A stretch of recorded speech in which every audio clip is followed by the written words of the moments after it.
GM तक का role था। हम चाहेंगे इस बार जीएम का रोल मर्डर में ना हो, इस बार जीएम का रोल मजदूरों के विकास में हो। ठीक है, हम उम्मीद करते हैं कि हम ज्यादा समय नहीं लेंगे। हम आपको 24 घंटे के अंदर कार्रवाई चाहते हैं, और नहीं तो फिर हम लोग अगले कदम के लिए बढ़ेंगे। आशा करते हैं आप इनके पक्ष में। आज आप अभी बताइए, आपके पिताजी आज बीमार हुए, आपको कितना चिंता हुआ। इन लोगों की आंखों में आके देखें क्या समस्या है। लग रहा है ये लोग बेजान लोग हैं, लाचार बेबस लोग हैं। क्यों सताए हैं भाई, बताइए क्यों सता रहे। 2 कदम आपका घर है, ठीक है, समाधान कीजिए पीयूष जी। ठीक, लोगों को लेके जाना होगा, उनसे मिलिए, चाहे आप आइए।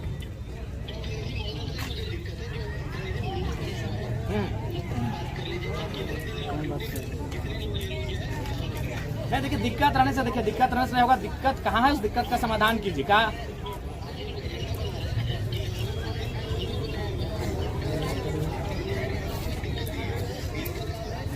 असंगठित मजदूर संयुक्त मोर्चा करके नाम है, तो वहाँ तो आपका 1-2 नंबर होगा, आप बात कर लीजिए और थोड़ा समस्या का समाधान कीजिए। हम चाहेंगे कि और दोबारा हमें यहाँ आने की आवश्यकता ना पड़े, हम आपसे ये चाहेंगे।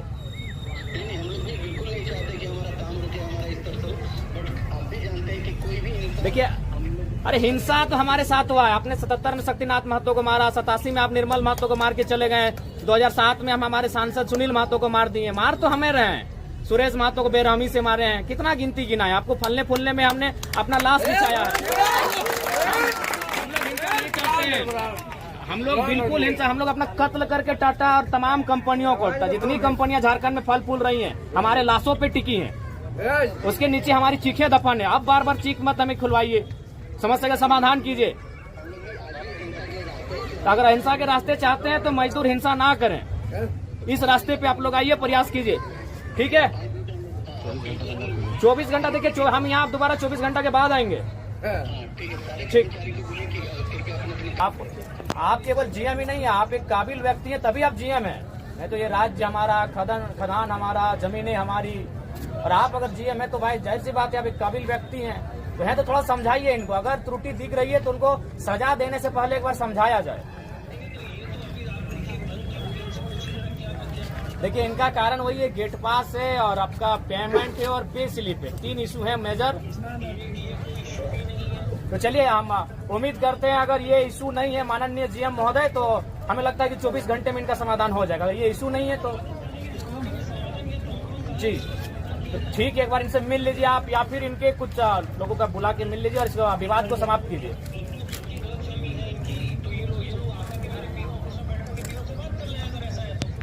नहीं, देखिए, आप परिवार के मुखिया, अगर आप ही मिल लेंगे तो ना आपका कद और पद छोड़ा नहीं हो जाएगा।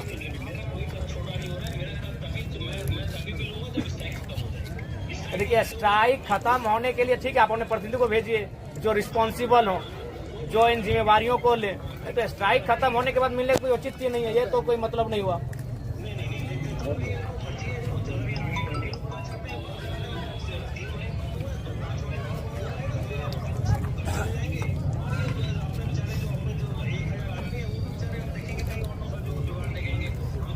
देखिए, कभी कभी जो जिम्मेवार पद पर बैठे व्यक्तियों को थोड़ा सा जिद नहीं करना चाहिए। हम लोग बच्चे हैं, हम लोग जिद करेंगे तो शोभा देगा।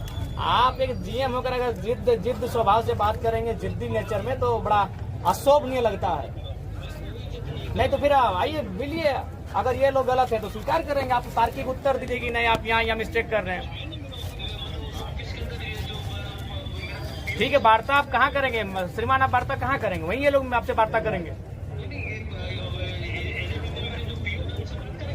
नहीं देखिए, अच्छा क्या आपके पीओ रिस्पॉन्सिबल है इन मुद्दों को सॉर्ट आउट करने के लिए?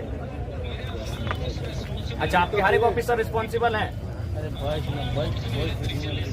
चलिए, अगर डिसीजन ले सकता है तो आप थोड़ा सा कष्ट कीजिए, 2-4 मिनट में ही आप उधर आप उनसे बात कीजिए, इन लोग से बात कीजिए और बैठा के बात कीजिए, ठीक है। और उम्मीद करते हैं कि आप एक अच्छे जीएम के रूप में कार्य करेंगे, क्योंकि सिजवा की धरती में कुछ हिंसक जीएम आए हैं जिन्होंने शहीद शक्तिनाथ महतो की भी हत्या करने में योगदान दिया है। उम्मीद करते हैं कि आप उस 1977 में शहीद शक्तिनाथ महतो इसी तरह मजदूरों के लड़ते थे, उनकी हत्या में जीएम का रोल है। उम्मीद करते हैं आप वैसे जीएम नहीं है। नहीं, हमने पूरे नेशनल मीडिया में कहा है, और कल को अगर इंटरनेशनल में भी हमको मौका मिलेगा तो कहेगा कि शहीद शक्तिनाथ महतो को मारने में जीएम का रोल था, 1977 के जीएम का रोल था, हम 1000 बार कहेंगे।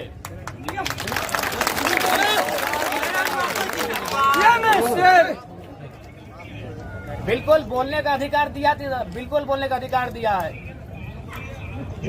नहीं, हमने आपको नहीं कहा, हमने क्या कहा कि आशा करते हैं कि 2024 में जो जीएम है उनका बर्ताव ऐसा नहीं होगा। सुनिए, भारत देश के कानून को सभी जानते हैं कि अगर गरीब गरीब से लड़ता है तो पुलिस घर आती है, अगर गरीब किसी पूंजीपति से लड़ जाए तो पुलिस का दम नहीं होता है।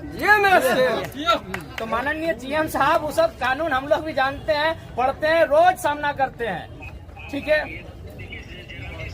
सुनिए जीएम साहब, अपने उदाहरण देते हैं। पार्वती महतो का मर्डर हो गया, जीएम ने किया था, एक थप्पड़ लगाया, उसका मांसपेशी में चोट लगा, लड़की मर गई, कोई केस नहीं हुआ, कंप्रोमाइज हुआ, बाप को पैसा मिला, खत्म हो गया। अगर वही मर्डर एक आम आदमी करता तो एफआईआर होता। चलो छोड़िए, सुनिए, हमारे नसीब में ही है, मरना हमारे नसीब में है। जीएम साहब बहस नहीं कर रहे हैं, आप बहस कर रहे हैं, आप इस विषय को समाधान कीजिए। ठीक है, तो मरना हमारे नसीब में ही है। अरे आनंद जी से हम परिचित नहीं है, आप बाकी जो मजदूर उनकी बात कीजिए ना। आप काहे पर्सन लेके जा रहे हैं आनंद जी पे, कौन है नहीं है? अगर वो गलती है, आप जीएम है, आप उनको डांट फटकार कीजिए। आप एक व्यक्ति के लिए सारे मजदूरों का हनन करेंगे, ये शोभा नहीं देगा। ठीक है, आनंद जी नहीं जाएंगे, बाकी मजदूर सब मिलके बैठ के बात कीजिए। ठीक है, नहीं बाकी यही शुभकामनाएं, और अपने कंपनी को और अपने नाम को और ऊपर लेकर जाए, हम यही शुभकामनाएं देंगे आपको। धन्यवाद।